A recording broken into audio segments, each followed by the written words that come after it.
I'd now like to reintroduce Ron Francis, who has been a long-time courageous and excited leader about the divestment movement at MIT. I'm sure you all know his name and have seen him before. Let's have a big round of applause for Ron.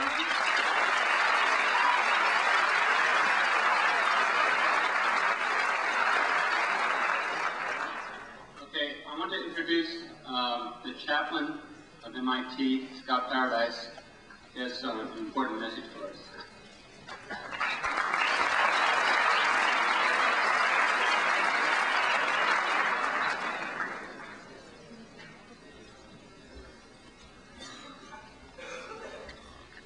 A week ago last Saturday, James Melcher died after a 6-month battle with cancer. Jim was an MIT professor of electrical engineering and director of a laboratory. He was a man of indisputable technological creativity and productivity. But Jim was much more than an engineer. In recent years, he broadened his purview. He looked at where society was going. He evolved a moral vision about where this country ought to go.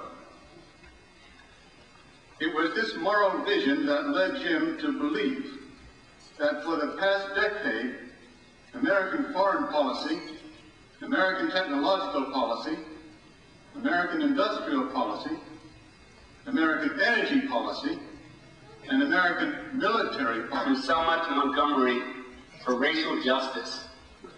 And this war is not just about the injustice of war, but it's also about the injustice of racism, and we have to be very clear about that.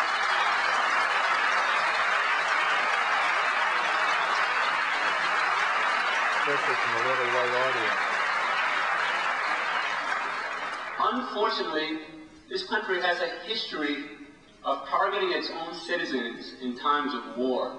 Many of you know that Japanese people, Japanese Americans, were unmercifully put in concentration camps during World War II. Imagine that, being carted off. You come to this country, you think you're a citizen, given rights and so on. The country goes to war, and you're carted off into a desert out in Colorado. Now it's a war against Arab peoples. And what does that mean for Arab peoples? It's difficult for me to speak, because I haven't faced these attacks directly, but anyone can read.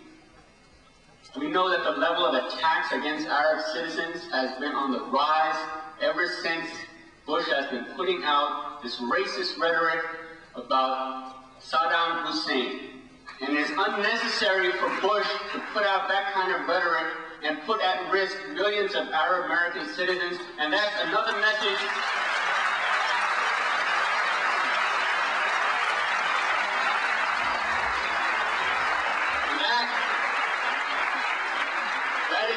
That is part of this piece where Martin Luther King would be standing up and asking people not to forget this point.